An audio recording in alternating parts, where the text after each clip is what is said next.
Приветствую вас, мои ласточки! С вами снова Алла Касаткина, проект «Ладная я». Начну сразу с представления, а дальше продолжим тему, для вас приберегла очень интересную.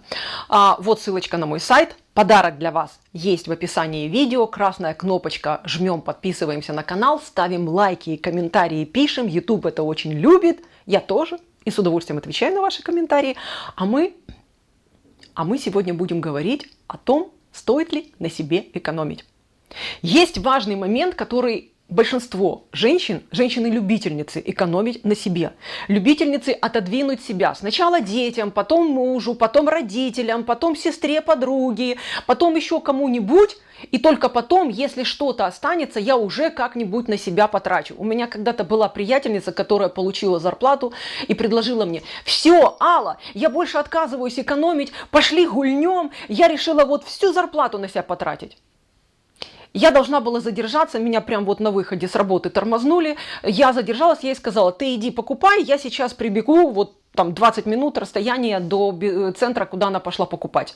Прихожу через 20 минут, нахожу ее с кучей пакетов. Думаю, ну боже мой, наконец-то, красавица, на себя потратила. Потом смотрю, один пакет из детского магазина, второй пакет из магазина, в котором продается одежда, ну такая, будем говорить так, сдержанных марок для людей в возрасте.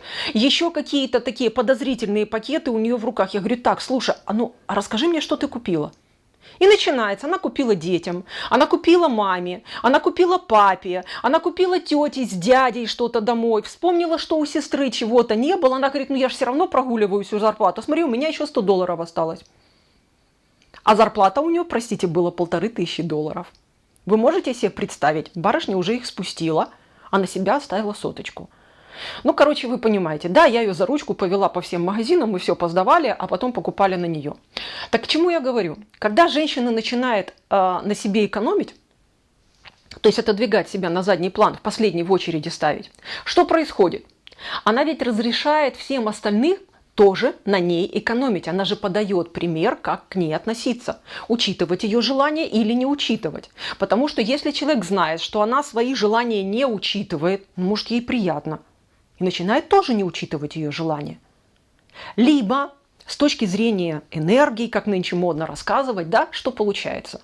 Мы даем Вселенной сигнал, что мы переходим в режим жесткой экономии. Нам ничего не надо.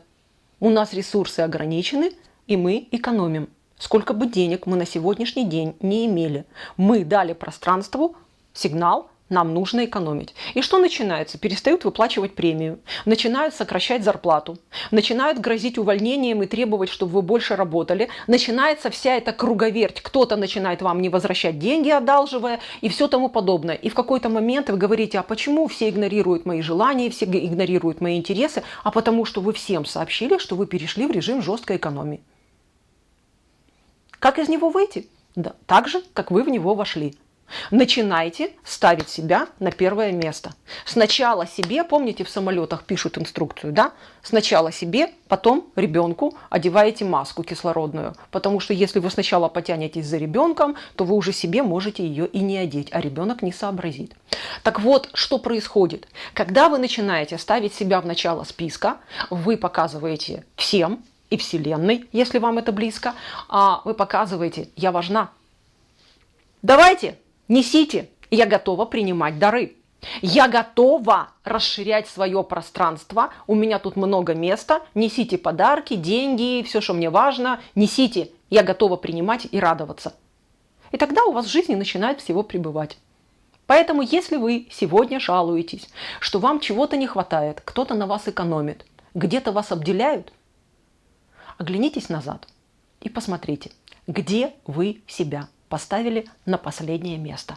Где вы себе показали такую большую дулю и сказали: в очередь там, в самый хвост. Возвращайте себя во главу очереди, начинайте выделять себе время, деньги, там другие какие-то ресурсы, которые есть, выделяйте себе. Ставьте себя наперед, и только потом выделяйте их остальным. Хотите поспорить? Пошли в комментарии, с удовольствием выслушаю всех, отвечу на ваши вопросы.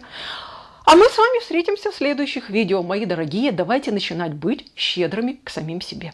Пока-пока.